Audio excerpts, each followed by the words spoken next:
दोस्तों तो स्वागत है फिर से एक नए टॉपिक आपके लिए लाया हूं जो कि बहुत ही नॉलेजेबल टॉपिक है सेक्सुअल रिलेटेड। तो प्लीज मेरे चैनल को सब्सक्राइब करें, मेरे यूट्यूब चैनल को, ताकि आपको ज्यादा से ज्यादा अपडेटेड वीडियो आपको मिल सके। टॉपिक है जो हर इंसान को जानना चाहिए, हर एक मेल के लिए बहुत जरूरी है, उसकी लाइफ से जुड़ी है, उसकी सेक्सुअल लाइफ से जुड़ी हुई है।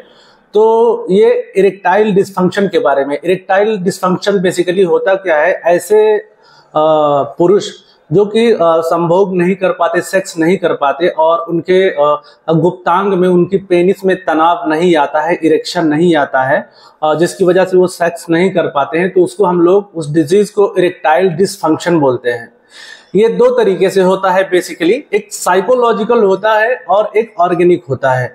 अब साइकोलॉजिकल क्या होती है? साइकोलॉजिकल में बेसिकली होता है कि पेशेंट पूरी तरीके से, उसका जो ऑर्गन है, जो सेक्सुअल पार्ट उसका जो होता है, जो गुप्तांग होता है, वो तो सही होता है, लेकिन कुछ स्ट्रेस या कुछ चीजों की वजह से, कुछ दिमागी उलझन परेशानी की वजह से वो जो है साइकोलॉजिकल हो जाता है और पूरी तरीके से इरेक्शन नहीं आता।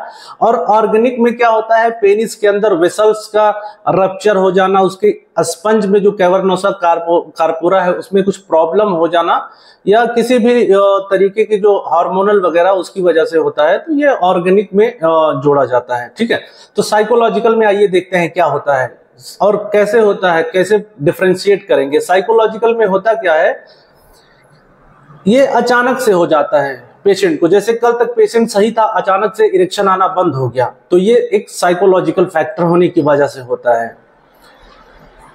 एक किसी स्पेसिफिक सिचुएशन की वजह से, जैसे डर हो गया, चिंता हो गया, घबराहट हो गया, बहुत ज्यादा थकान हो गया, पेशेंट को नींद नहीं आता, कोई स्पेसिफिक सिचुएशन हो गया, उसकी वजह से इरेक्शन आना एकदम से अचानक से खत्म हो जाता है।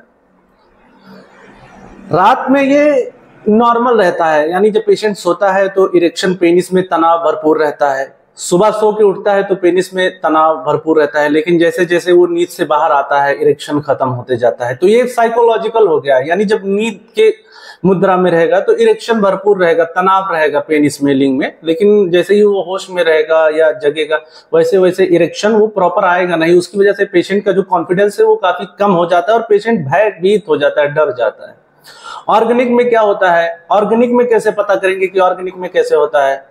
ये धीरे धीरे इरेक्शन कम होता है, एक साथ नहीं होता है कि जैसे कल अभी इरेक्शन पूरा था, आज एकदम से खत्म हो गया। एक समय के हिसाब से धीरे धीरे धीरे घटता जाएगा,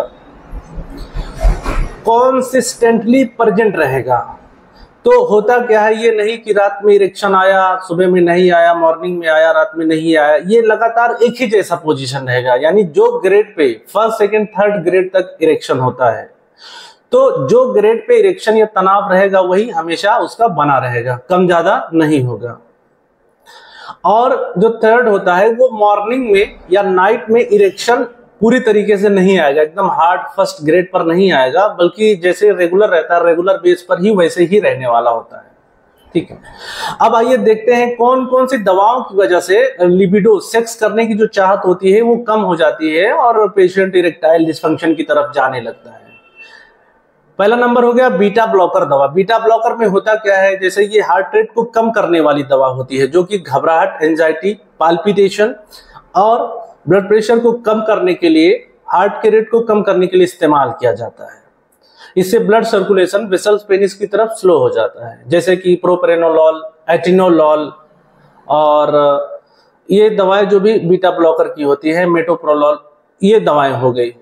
अब जो दूसरी दवा है स्पाइरोनोलैक्टोन, ये एक डायूरेटिक दवा है, जिसको हम लोग ब्लड प्रेशर को कम करने के लिए या बॉडी में फ्लूइड अगर ज्यादा इकट्ठा है तो उसको कम करने के लिए स्पाइरोनोलैक्टोन का इस्तेमाल करते हैं ऐसी दवाओं से। जो थर्ड नंबर की जो दवा हो गई वो मेटोक्लोप्रामाइड हो गई, जिसको आप लोग पेरिनॉम के नाम से जानते हैं, जो कि वोमिटिंग में, उल्टी में इस्तेमाल करते हैं, मेटोक्लोप्रामाइड इंजेक्शन या दवा। तो मेटोक्लोप्रामाइड रेगुलर लेने की वजह से इरेक्टाइल डिसफंक्शन हो सकता है पेशेंट को। जो चौथा नंबर हो गया सिमेटिडिन। सिमेटिडिन हो गया एक तरीके की एंटासिड दवा होती है, इसको भी रेगुलर लेने से इरेक्टाइल डिसफंक्शन हो सकता है।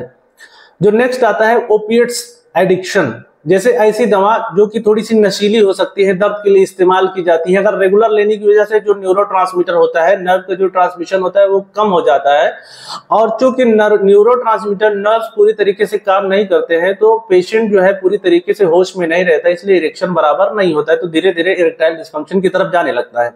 अब ओपिएट्स ड्रग में जो आता है, जैसे फॉर एग्जांपल ट्रेमाडोल हो गया, फेंटानिल हो गया, पेंटाजोसिन हो गया, मॉर्फिन एंड कोडीन, ये सब नारकोटिक्स दवाएं हैं, इसके एडिक्शन की वजह से भी इरेक्टाइल डिस्फंक्शन होता है।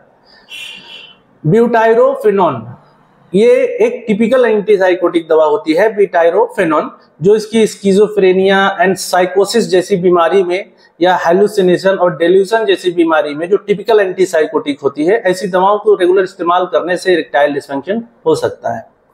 एंटीकोलिनर्जिक ड्रग्स, जी हाँ, जो नेक्स्ट दवा है वो है एंटीकोलिनर्जिक ड्रग्स। इसकी वजह से इरेक्शन जो है इम्पेयर्ड रहता है, कभी सही रहेगा, कभी नहीं रहेगा, कभी सेकंड ग्रेड रहेगा, कभी, फॉर एग्जांपल इसमें जो दवाएं आती है, एट्रोपिन हो गया, बेलाडोना एल्कलॉइड्स हो गया, एंड बेंजोट्रिपिन मेसिलेट हो गया, एंड क्लिडिनियम हो गया, जो कि पेट के आईबीडी में इस्तेमाल करते हैं, ऐसी दवाएं हो गई। तो इन दवाओं की वजह से भी पेशेंट को इरेक्टाइल डिस्फंक्शन हो सकता है। अगर मेरा चैनल आपको पसंद आया हो, मेरा वीडियो पसंद आएगा, तो प्लीज मेरे चैनल को सब्सक्राइब जरूर करें। धन्यवाद।